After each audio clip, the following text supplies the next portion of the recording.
성경 공독하겠습니다. 오늘 주신 하나님의 말씀은 신약 성경 요한계시록 18장 1절부터 24절까지 말씀입니다. 신약 417쪽에 있습니다. 신약 성경 417쪽에 있는 요한계시록 18장 한 절씩 교독해서 읽겠습니다. 제가 먼저 1절을 읽겠습니다. 2일 후에 다른 천사가 하늘에서 내려오는 것을 보니 큰 권세를 가졌는데 그의 영광으로 땅이 환하여지더라.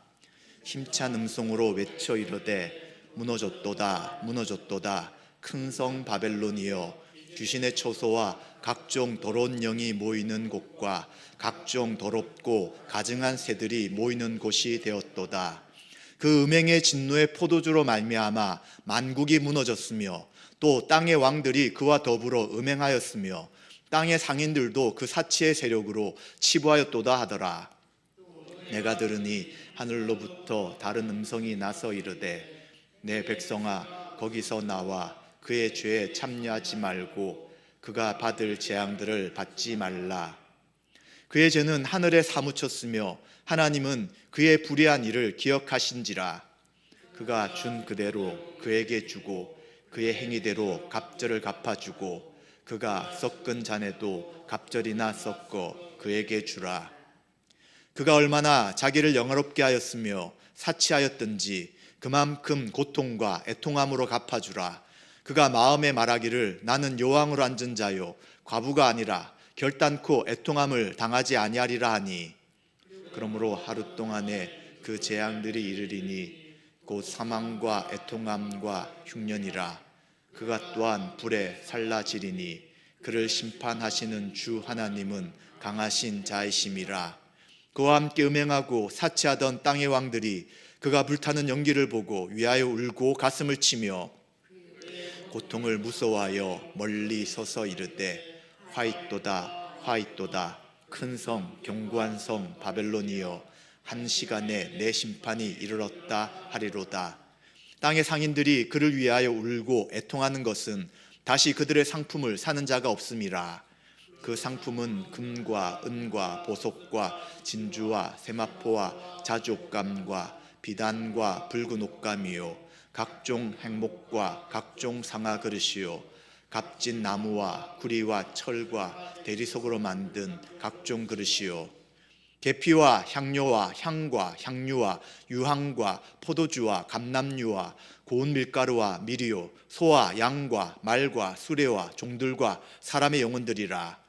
바벨론아, 내 영혼이 담았던 과일이 내게서 떠났으며 맛있는 것들과 빛난 것들이 다 없어졌으니 사람들이 결코 이것들을 다시 보지 못하리로다. 바벨론으로 말미암아 치부한 이 상품의 상인들이 그의 고통을 무서워하여 멀리 서서 울고 애통하여 화이또다 화이또다 큰 성이여, 세마포 옷과 자주 옷과 붉은 옷을 입고 금과 보석과 진주로 꾸민 것인데 그러한 부가 한 시간에 망하였도다. 모든 선장과 각처를 다니는 선객들과 선원들과 바다에서 일하는 자들이 멀리 서서 불타는 연기를 보고 외쳐 이르되 이 큰 성과 같은 성이 어디 있느냐 하며 티끌을 자기 머리에 뿌리고 울며 애통하여 외쳐 이르되 화이또다 화이또다 이 큰 성이여, 바다에서 배부리는 모든 자들이 너의 보배로운 상품으로 치부하였더니 한 시간에 망하였도다. 하늘과 성도들과 사도들과 선지자들과 그로 말미암아 즐거워하라. 하나님이 너희를 위하여 그에게 심판을 행하셨음이라 하더라.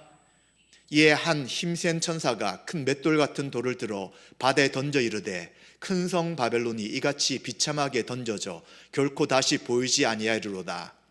또 검은 곳 타는 자와 풍류하는 자와 퉁소 부는 자와 나팔 부는 자들의 소리가 결코 다시 내 안에서 들리지 아니하고 어떠한 세공업자든지 결코 다시 내 안에서 보이지 아니하고 또 맷돌 소리가 결코 다시 내 안에서 들리지 아니하고 등불빛이 결코 다시 내 안에서 비치지 아니하고 신랑과 신부의 음성이 결코 다시 내 안에서 들리지 아니하리로다. 너의 상인들은 땅의 왕족들이라. 내 복술로 말미암아 만국이 미혹되었도다. 선지자들과 성도들과 땅 위에서 죽임을 당한 모든 자의 피가 그 성중에서 발견되었느니라 하더라. 아멘. 수요예배 나오신 성도님들을 주님의 이름으로 환영합니다. 옆에 계신 분들, 앞뒤에 계신 분들 서로 인사 나누겠습니다. 안녕하세요. 반갑습니다. 주님의 이름으로 환영하며 축복합니다. 우리는 수요일에 요한계시록 말씀을 계속해서 살펴보고 있습니다. 17장에서는 하나님의 백성과 또 교회를 박해하는 로마 제국이 어떻게 될 것인가 하는 것에 대해 말씀하였습니다. 로마 제국을 17장에서는 음녀라고 표현합니다. 즉 바벨론이라고 이야기합니다. 왜냐하면 그 당시 로마 제국에 대한 이야기를 함부로 할 수 없었기 때문에 사도 요한은 예전에 있었던 이스라엘을 멸망시킨 바벨론의 이름을 빗대어서 큰 음녀, 또 큰 성 바벨론이라고 이야기하고 있습니다. 그래서 17장에는 이 음녀라고 이야기하는 바벨론에 대해서 심판을 선언하였습니다. 또 오늘 18장은 바벨론이 멸망당하는 이유와 또 심판이 어떻게 진행되는가 하는 것에 대해서 말씀해 주고 있습니다. 먼저 1절에 보시면 다른 천사가 하늘에서 내려오게 됩니다. 언제 내려오냐면 이 일 후에 라고 말씀합니다. 즉 앞에 17장에 있는 말씀 바벨론에 대한 심판의 선언 후에 이제는 그 말씀 그대로 심판이 시행된다는 것을 보여주고 있습니다. 이 천사는 큰 권세를 가지고 있습니다. 그리고 그의 영광으로 땅이 환해지고 있습니다.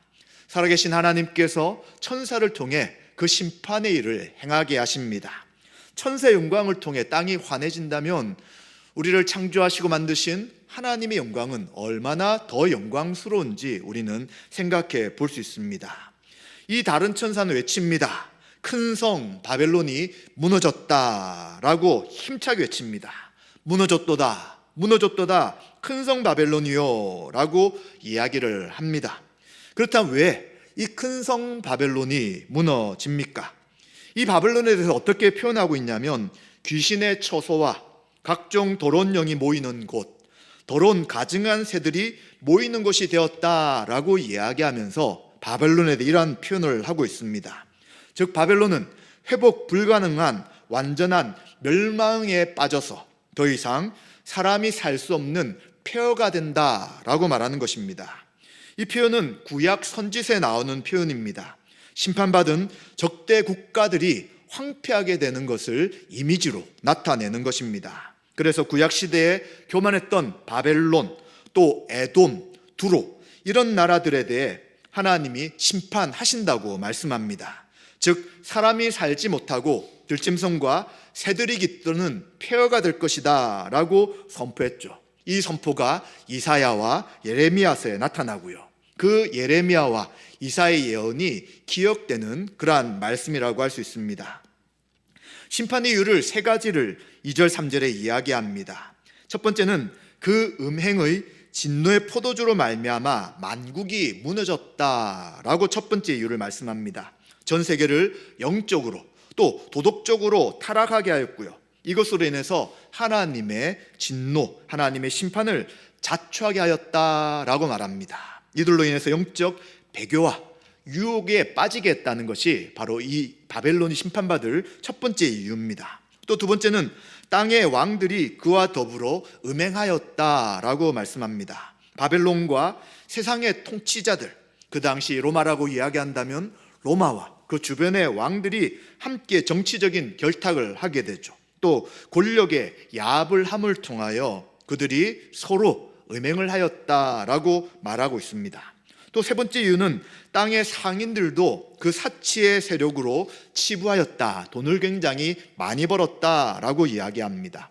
정복한 나라 그리고 백성들을 착취하여 세운 불의한 경제 구조와 또 탐욕적인 사치를 한 것이 바로 심판받을 이유다라고 말하고 있습니다. 이제 이러한 심판에 대한 선언과 함께 4절 8절에는 또 하늘로부터 다른 음성이 나게 됩니다. 그리고 이 다른 음성은 하나님의 백성들에게 경고하는 말씀을 하고 있습니다. 내 백성아 거기서 나와 그의 죄에 참여하지 마라 라는 음성을 들려주게 됩니다. 이 명령은 단순히 특정 도시나 또 그의 어떤 지역에서 물리적으로 떠나라는 그러한 뜻이 아니죠. 우상 숭배, 또 세속적인 삶, 부패한 문화, 또 우상에 타협하는 그러한 삶에서 벗어나서 영적으로 거룩함을 지키라는 명령을 하고 있습니다. 성도들이 로마란 도시 안에 또 여러 도시에 흩어져 살고 있습니다. 그런데 이제 하나님께서 이 로마를 심판하신다면 그 나머지 악한 세상에 대해서도 반드시 심판하는 것이죠. 그렇기 때문에 그들이 받을 죄악, 하나님의 심판 가운데 있을 그 심판 가운데 성도들이 참여하지 말라라는 경고를 하고 있는 것입니다. 그리고 또 5절과 8절에는 이들이 왜 심판받는지 이유를 또 이야기해 주고 있습니다. 그의 죄가 하늘에 사무쳐 있습니다. 하나님은 그의 불의한 일들을 모두 다 기억하신다고 말씀하고 있습니다. 따라서 하나님께서는 준 그대로 갚아주고요, 행위대로 갑절을 갚아주신다라고 말씀합니다. 또 그가 섞은 잔에도 갑절이나 섞어줄 것이다 라고 이야기하는 것이죠. 이 갑절이란 것은 하나님께서 이는 이, 그리고 눈은 눈, 이것처럼 그가 행한 그대로 똑같이 갚을 것이라는 이야기를 하고 있습니다. 하나님은 철저하고 공의로운 심판을 반드시 하실 것을 이야기해 주고 있는 것입니다. 또 7절에는 그가, 이 바벨론이 자기를 영화롭게 하며 사치한 것 때문에 심판받을 것을 이야기합니다. 자신은 영화롭고 사치하고 아무런 고통이 없는 것처럼 그들은 살았습니다. 따라서 그만큼 고통과 애통으로 반드시 갚아줄 것을 말씀하고 있습니다. 이들은 뭐라고 생각했냐면, 바벨론에 속한 자들은 우리는 여왕이다, 우리는 과부가 아니다, 절대 그렇게 될 수 없다라고 생각했죠. 결코 나라가 망하거나 무너지지 않는다고 생각했습니다. 결코 애통함을 당하지 않을 것이라고 그들은 교만한 말을 하는 것이죠. 그런데 8절에 어떻게 됩니까? 하루 동안에 이 모든 재앙들이 임할 것이라는 것입니다. 절대 망하지 않을 것이다, 절대 슬픔이 없을 것이다 라고 생각했지만 하나님의 심판은 하루 만에 일어나는 것입니다. 갑자기, 그리고 파멸되게 되고요, 또 가부와 같은 비참함으로 끝날 것이라는 것을 경고하고 있습니다. 또 사망과 애통함과 흉년으로 인해서 또 불에 살라질 것이다 라고 경고하고 있는 것이죠. 누가 이를 행하십니까? 8절 마지막 부분에 보시면 그를 심판하시는 주 하나님은 강하신 분이다 라고 이야기합니다. 하나님이 강한 로마 제국을, 큰 성 바벨론을 멸망시킬 것이다 라고 말씀하시는 것이죠. 그 당시 황제나 로마에 사는 사람들은 하나님을 우습게 생각했습니다. 하나님 이름을 망령되이 일컬고 예수 그리스도를 주라 믿는 성도들을 박해하고 핍박하였습니다. 그리고 우상이 신이라고 이야기하며 그것을 섬기라고 이야기합니다. 더 나아가서 인간인 황제를 신격화시켜서 내가 하나님이다, 내가 신이다 라고 말하는 악한 교만 가운데 있었습니다. 그런데 실제로 그들보다 더 강한 분은 하나님이신 것이죠.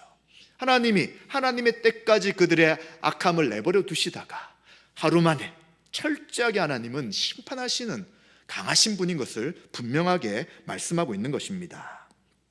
이러한 하나님의 심판이 있을 때에 이제 바벨론의 멸망과 함께 땅의 왕들과 또 그들과 함께 교류했던 상인들의 슬픔이 9절부터 11절에 또 말씀되고 있습니다. 땅의 왕들이 울고 가슴을 칩니다. 그리고 그의 고통을 무서워한다 라고 말씀합니다. 이들이 누구냐라고 할 때 바벨론과 함께 음행하고 사치했던 자들입니다. 바벨론의 불타는 연기를 보고 위에서 울고 가슴을 칩니다. 그런데 바벨론이 당하는 고통을 무서워하면서 또 그것을 어떻게 할 수 없는 것이죠. 멀리 서서 그냥 애통만 하는 것입니다.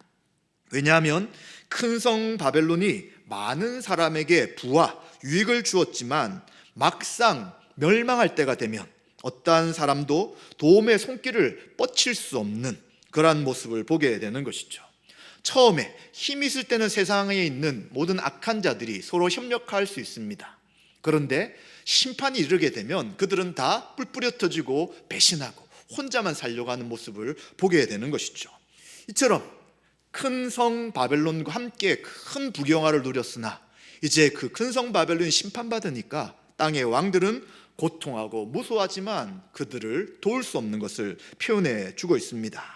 그리고는 그들은 화이또다 큰 성 견고한 성 바벨론이라고 하면서 이제 그 성 가운데 있는 하나님의 진노의 심판에 대해 그들은 두려워하게 되는 것이죠. 또 10절에도 언제 무너지느냐, 얼마 정도에 무너지느냐라고 할 때에 1시간에 내 심판이 이르렀다, 너무 갑작스럽게 순식간에 무너져 버렸다라고 이야기를 합니다. 그리고 11절에 땅의 상인들도 애통합니다. 이들은 왜 애통합니까? 이제 그들이 물건을 사고 팔 수 있는 나라가 로마 제국이었죠. 큰 성 바벨론을 통해서 이제 물건을 사고 팔았습니다. 그런데 이제 경제적 수입의 주요 근거가 되었던 그 큰 성이 사라졌기 때문입니다. 그래서 이들은 애통하고 탄식하면서 이제 큰 성 바벨론이 사라졌다, 무너졌다, 심판받았다라고 하는 것입니다. 이제 그들뿐만 아니죠. 12절부터 보시면 이제 상인들이 물품과 그리고 해운업자들의 탄식하는 것 또한 이야기합니다. 12절 13절에 보시면 이 큰 성 바벨론과 교육에 사용되었던 수많은 물품들을 이야기합니다. 금, 은, 보석, 계피, 향료, 향유, 그리고 감람류, 그리고 밀, 소, 양, 말, 이 수많은 것들과 함께, 그리고 마지막에는 사람의 영혼까지도 사고 팔았다라고 이야기를 하고 있습니다. 로마로 쏟아져 들어왔던 이 엄청난 사치품들이 기록되고 있는 것입니다. 로마가 지배한 그 나라를 불공정하게 빼앗는 것이죠. 그리고 그곳에서 나는 사치품들을 다 취합니다. 혹시 돈을 주고 사더라도 제값을 주지 않는 것이죠. 거의 다 빼앗아 버립니다. 그리고 사치품들을 전 세계에서 수입해서 사치하고 풍요롭게 살았던 것이 바로 그 당시 로마의 모습이었습니다. 이제 그 모든 사치품을 더 이상 누릴 수 없다는 것을 이야기하는 것이죠. 그리고 이들은 종들과 사람의 영혼들도 사고 팔았습니다. 바로 노예 상인들이 인간을 마치 물건처럼 취급했던 것이 로마 제국이었습니다. 이제 사람들을 잡아와서 경매에 붙이고, 그리고 로마의 거대한 노예 시장이 있었던 것을 우린 역사적으로 잘 알게 됩니다. 지금으로 말하면 인신매매와 같은 악한 일들을 했던 것이죠. 그리고 또 쾌락과 부의 축적을 위해서 인간의 전인적 생명, 영혼까지도 돈으로 사고 파는 잘못된 행위의 모습이 또 이 표현을 통해서 드러나고 있는 것입니다. 이러한 모든 교육에 사용되었던 물품들을 더 이상 교육할 수 없게 되는 것이죠. 그래서 14절 19절에 이제 이 바벨론의 영광이 떠났다라고 이야기합니다. 영원히 탐하던 것들이 모두 다 사라졌다라고 이야기합니다. 탐하던 과일이 다 사라져 버렸고요, 맛있는 것들과 빛난 것들이 다 없어졌다라고 말씀합니다. 맛있는 것들은 기름진 음식을 이야기하고요, 빛난 것들은 화려한 옷과 장신구들을 이야기합니다. 바벨론이 멸망하니까 더 이상 이것을 사고 팔 수 없는 것입니다. 그리고 사람들이 결코 이것들을 다시 보지 못한다라고 말하고 있는 것이죠. 탈무드에 어떤 기록이 있냐면, 탈무드는 유대인들이 기록한 그러한 잠언집과 같은 것입니다.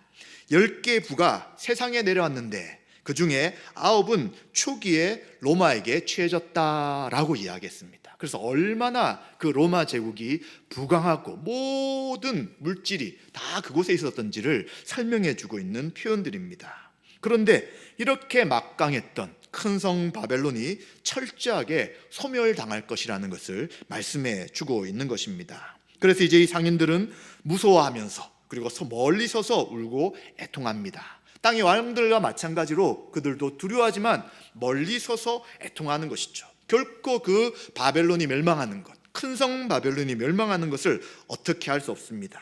그래서 그들도 화이또다 큰 성이여, 세마포 옷과 자주 옷과 붉은 옷, 금과 보석과 진주로 꾸몄는데 라고 이야기하면서 이 표현들이 바로 음료를 상징할 때 나타난 그 표현과 같습니다. 그리고 17절에도 1시간에 망하였다라고 이야기하면서 갑자기 급작스럽게 망했다는 것을 보여주고 있습니다.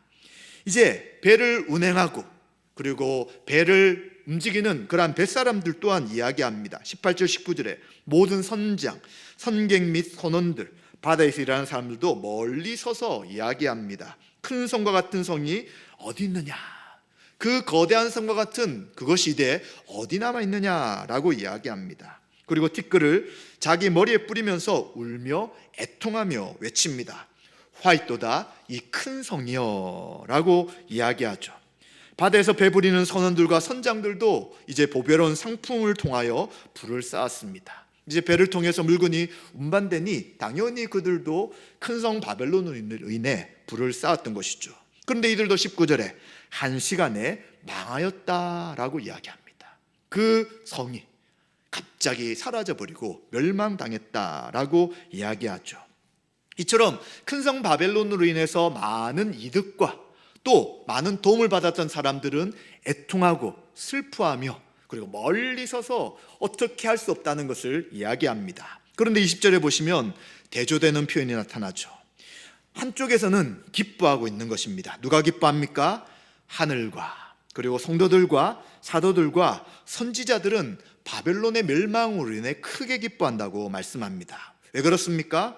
하나님께서 바로 이들을 위해 심판을 행하셨기 때문입니다. 하나님께서는 무고했던 선지자들과 성도들의 피를 흘리게 한 억압자들에 대해 마침내 정당한 원수갚음 신원을 해 주셨기 때문입니다. 얼마나 많은 성도들이 하나님 앞에 기도하였겠습니까? 얼마나 많은 성도들이 고난 앞에서도 신앙을 지키기 위해 목숨을 바쳤겠습니까? 이들의 모든 기도에 대해 응답하신 것이 큰 성 바벨론의 멸망이라는 것입니다. 그래서 하늘이 응답하였기 때문에 당연히 이 성도들은 기뻐하는 것입니다. 한쪽은 슬퍼하지만 그러나 성도들은 기뻐하며 드디어 하나님이 심판하시고 우리의 모든 고통을 갚으셨다라고 말하고 있는 것이죠. 그리고 이제 21절과 24절에는 이 바벨론의 완전한 멸망에 대한 말씀을 하고 있습니다. 힘센 천사가 큰 맷돌 같은 돌을 들어 바다에 던지게 됩니다. 그리고는 이제 큰 성 바벨론이 더 이상 결코 보이지 않을 것이다. 돌에 던져지듯이 이제 물에 던져지니까 어떻게 그것이 다시 떠오르겠습니까? 멸망하는 것을 보여줍니다. 이러한 것은 예레미야 51장 59절과 64절에 있는 말씀과 비슷한 표현입니다. 왕의 수행관이었던 스라야가 바벨론의 멸망한 예언한 책을 돌에 묶어 유브라데 강에 던져라 라는 예레미야 말씀을 듣게 됩니다. 그래서 그것을 던진 것과 마찬가지로 그때도 바벨로니아 나라가 하나님이 멸망시키겠다라고 말씀하셨는데 또 이 천사가 큰 맷돌을 던짐을 통해 큰 성 바벨론이 멸망하는 것을 보여주고 있습니다. 그리고 22절과 23절에는 얼마나 황폐하게 될 것인지를 하나씩 설명해 주고 있습니다. 검은 고 타는 자, 풍류하는 자, 퉁소 부는 자, 나팔 부는 자들의 소리가 결코 다시 내 안에 들리지 않을 것이다 라고 이야기합니다. 이것이 무엇입니까? 음악은 영혼과 축제를 표현하는 것이죠. 더 이상 그 큰 성 바벨론에는 영을 하고 축제를 할 수 없다. 음악 자체가 사라졌다라고 이야기합니다.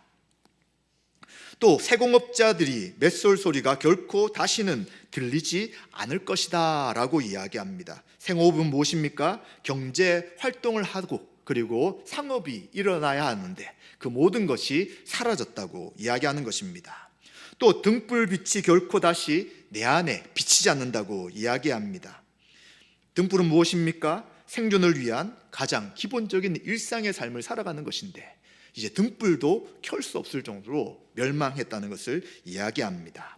또 신랑과 신부의 음성이 결코 들리지 않는다고 이야기합니다. 신랑과 신부가 있다는 것은 이제 자녀가 태어날 것이고 또 그들이 함께 사랑하며 살아갈 소망이 있는 것인데 이제 미래에 대한 생명에 대한 희망이 다 사라졌다는 것을 표현해 주고 있습니다. 그리고 너의 상인들은 땅의 왕족들이라 내 복술과 복술로 만국이 미혹되었다라고 말씀하고 있습니다. 로마가 제국의 위용과 사치하는 삶들, 또 경제력을 통해서 사람들에게 우리를 섬기는 것이 최고다, 우리가 신이고 우리가 가장 강하고 우리에게 절하고 엎드린다면 평화를 주겠다라는 거짓된 것을 전파했다는 것을 이야기합니다. 그들은 거짓된 선전뿐만 아니라 그들이 믿는 우상을 그들이 정복한 제국에게 펼치면서 거짓된 것을 행한 것에 대해 다시는 그러한 것이 없을 것이다 라고 말해주고 있는 것입니다. 그리고 또 마지막 24절에는 선지자들과 성도들과 및 땅 위에서 죽임을 당한 모든 자의 피가 그 성중에 발견될 것이다 라고 이야기합니다. 바로 이들은 성도들의 피를 흘리기 위해 폭력과 살육을 행합니다. 우리가 로마 영화나 또 로마 시대 기록들을 통해 볼 때 콜로세움 같은 데서 얼마나 사람들을 죽이는 것을 그들은 환호하였습니까?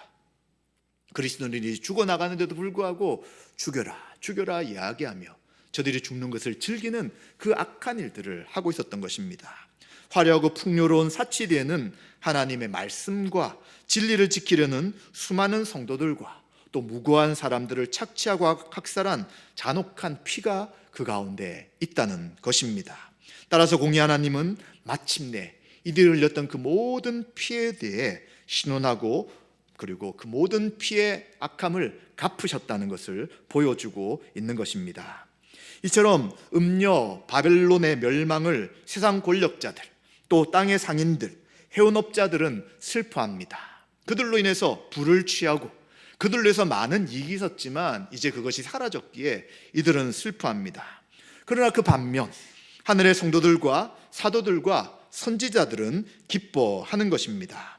하나님께서는 음료의 심판이 공의로운 심판이라는 것을 말씀해 주고 있습니다. 바로 성도들을 박해한 그 악함에 대해 또 하나님의 창조주 되심과 하나님의 주 되심을 거부한 것에 대한 심판이기 때문입니다. 따라 성도의 인내는 하나님 말씀을 신뢰할 때 가능한 것입니다. 그렇게 박해를 받고 그리고 생명의 위협을 느낌에도 불구하고 어떻게 신앙을 지켜 나가겠습니까? 언제 자신들을 박해하는 이 로마가 사라질지 무너질지 알 수 없는 상황에 있는데 어떻게 이들은 끝까지 신앙을 지켜 나갈 수 있습니까?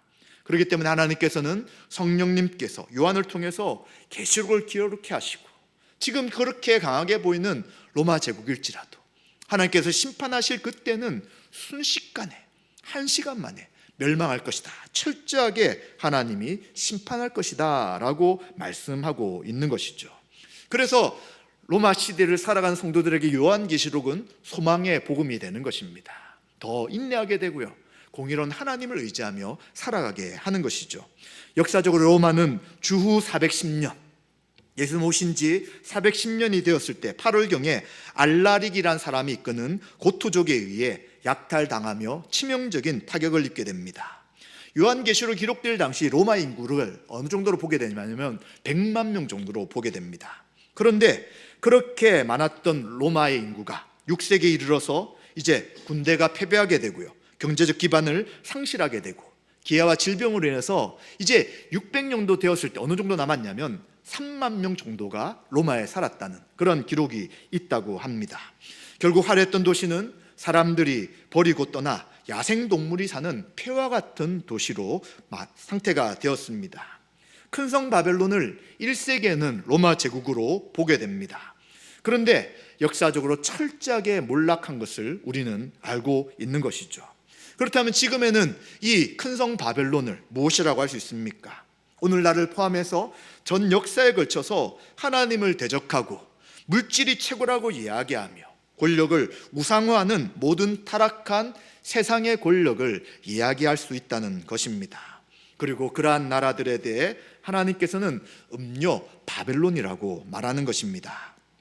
따라 성도는 이러한 세상을 살아갈 때 우리는 이러한 세상을 살아갈 때 어떻게 해야 합니까? 말씀을 통해 하나님의 뜻을 잘 알고 있어야 합니다. 하나님의 뜻을 알면 믿음으로 살 수 있지만 하나님의 뜻을 잃어버리면 믿음으로 살 수 없는 것이죠. 로마 같은 세상의 기준과 가치관들, 또 돈을 절대시하는 만문적인 가치관, 또 강한 자가 약한 자를 멸시하는 교만함 등 이러한 것들이 세상에 있지만 그러나 이러한 것들은 하나님 나라에는 존재할 수 없는 것입니다. 따라 성도는 세상의 가치관에 함몰되어 사는 것이 아니라 하나님의 말씀을 신뢰하며 살아가야 합니다. 우리를 그리스도 안에 한 공동체, 교회로 부르셨다는 것을 기억하고 서로 사랑하며 말씀을 듣고 배우기를 힘쓰며 날마다 하나님 뜻에 순종하기를 힘쓰는 것이 바로 성도의 믿음의 삶이 되는 것입니다. 따라서 우리는 최종적으로 베푸실 구원을 소망하며 이 땅에서도 믿음으로 살아가야 합니다. 우리의 신앙을 박해하거나 또 우리의 신앙을 두렵게 하거나 또 하나님 믿는 것에 대해서 또 하나님의 뜻을 쫓아가는 삶에 대해서 거부하게 만드는 것이 있다면 두려워하지 않아야 합니다. 왜냐하면 주님은 최종적으로 다시 오셔서 우리 성도를 구원하시지만 악한 자들과 하나님을 따르지 않는 세상에 대해서 반드시 심판하시기 때문입니다. 따라서 우리는 날마다 주님을 바라보며 소망 가운데 살아가야 될 것입니다. 이러한 은혜가 저와 우리 모든 성도님들에게 가득하시기를 주님의 이름으로 축원드립니다.